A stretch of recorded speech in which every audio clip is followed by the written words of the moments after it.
let's talk about this with Anthony Fauci at the White House press conference, because this is a really interesting issue with Omicron. There's no data yet. The only thing that we know in terms of like actual like infection numbers in South Africa, I think you can reliably assess, at least from their infection numbers, that Omicron is much more communicable. South Africa has really good tracing. That's how come they found it there in the first place. But the question then becomes, and look, all things being equal, even slightly diminished, if you have something that is 50% more transmissible or transmittable. Transmissible, I think. If you have something that's, it is highly problematic, because if it is equally as virulent or even slightly less virulent, you would imagine you're going to see that many more hospitalizations and deaths, which of course is also very problematic, because regardless of whether they're vaccinated or not, this isn't, we can have a so-called pandemic amongst the vaccinated, but the fact of the matter is we live in a society, and aside from just it being inhumane, that saying that people deserve that from a practical standpoint from a society, you may want to go to the hospital or may need to go to the hospital because your appendix bursts or whatever it is. And if the hospital beds are filled up, if medical personnel are exhausted, it is a problem. And so here is Fauci talking about what may end up being a silver lining to the Omicron. We still don't know. There's not enough. But right now, anyways, and it's always a lagging indicator, we're not seeing the uptick in hospitalizations and deaths in South Africa that you would start to see as a function of the fact that the infections have been like doubling at an incredible rate. But here is Fauci. This proves more transmissible but less virulent than Delta. Would there be any public health benefit to furthering its spread by lifting travel restrictions, for example, so it can outcompete the Delta variant? You're talking about something really dangerous. You're talking about let a lot of people get infected to see if, in fact, you could protect them. That's something that I think almost all infectious disease people with any knowledge about infectious disease would not say that's a good idea. Dr. Fauci, we are...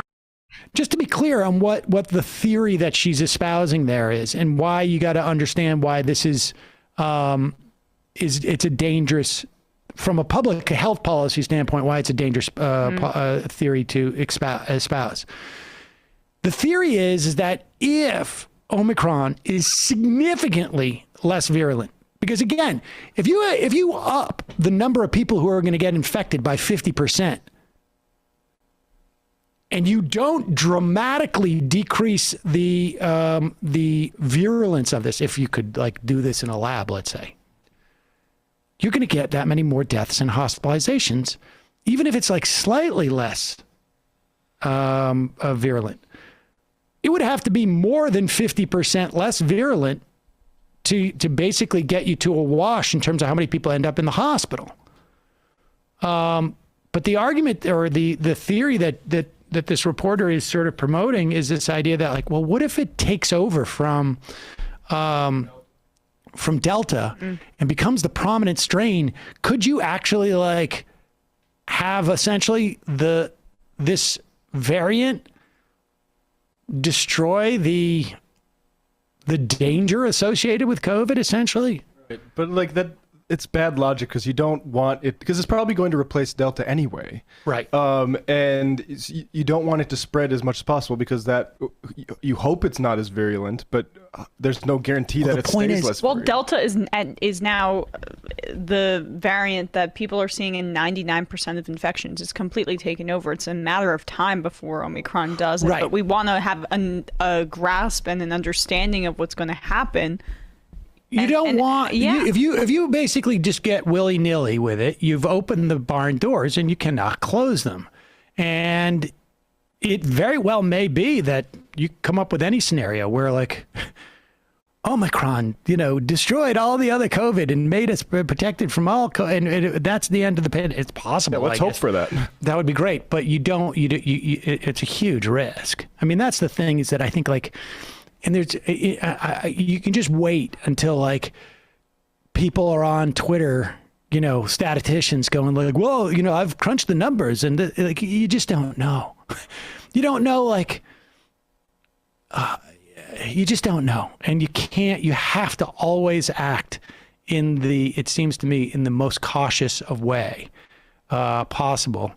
You've got to try and minimize, you've got to weigh that against, the economic devastation that could come with these type of protections too. But that's the whole point of why we need like more aid to flow and more vaccinations to flow. That's something you can control. Do we not know who that reporter was? I was just trying to look for it.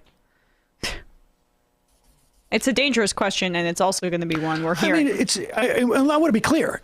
It's a perfectly legitimate question to ask, but it's the problem ends up being when you start to hear people espouse it as a theory based upon. Right, but that's okay. So if the question was asked in good faith, I guess I'm fine with it, of course. But you just worried that these are like this is a step away from.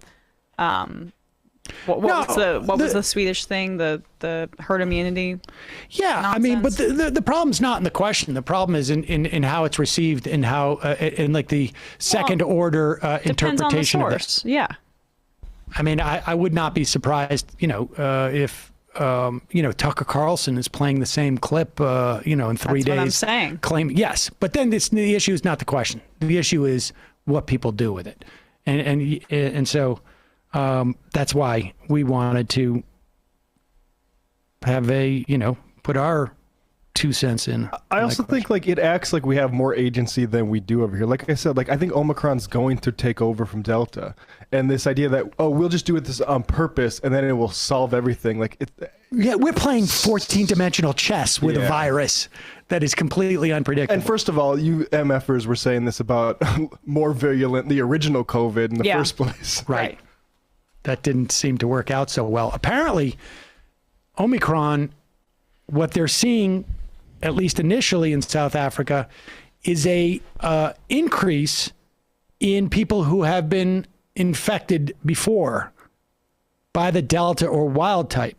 Yeah, New York Times was saying that if you have prior infection, you're not protected against Omicron to the way that, you might believe you are. I wonder if they have enough data to establish whether that is a function of time that you were, how far out from your first infection you were, or if it was that this is a different, this variant is so different, which apparently it is, that, but that the difference is what makes you open for reinfection. And initial data is suggesting that vaccination is a lot more protective than even recent additional infection. So